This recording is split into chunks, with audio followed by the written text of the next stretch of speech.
Okay, now you need to solve an entire triangle. Let me go ahead and do some things first. All right, so here are the steps. First, identify what you know when you're looking at the shape. Identify what you need to find, and then use trig ratios or Pythagorean theorem to solve.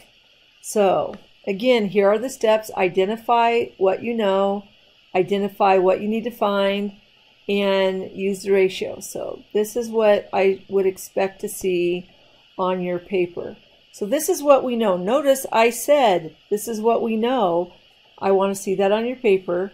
So we know the measure of angle C is 90 degrees. We know that the side opposite angle C is side C, and that's 12.1 units. And then they told us the side opposite angle A is side A, which is 9 units.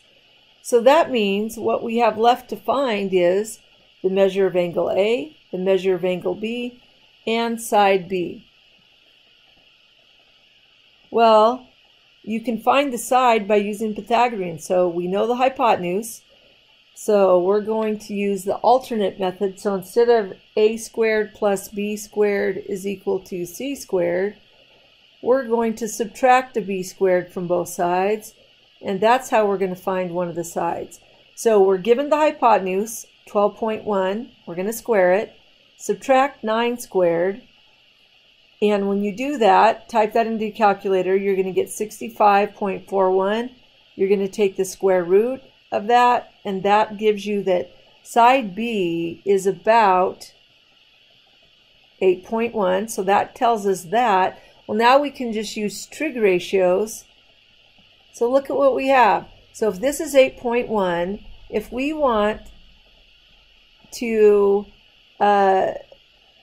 find angle A, well, look at, we know the opposite, we know the hypotenuse. So sine of A is the opposite over hypotenuse. We just use the second button. So second sine, 9 divide 12.1, right parentheses, enter, and it's about 48.1. You're going to do the same with angle B. So now we're here at angle B. Well, this side's the adjacent side. Whoops. And here's the hypotenuse. Well, that's cosine. So cosine of A is, this I meant to put B here. Thought I caught that. Cosine of B is 9 over 12.1, the same.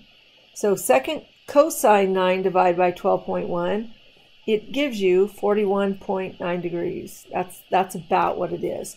And that's all you need to know, or all you need to do. The critical piece is stating what you know and what you need to find, and then make sure you set up the correct trig ratios. That's it.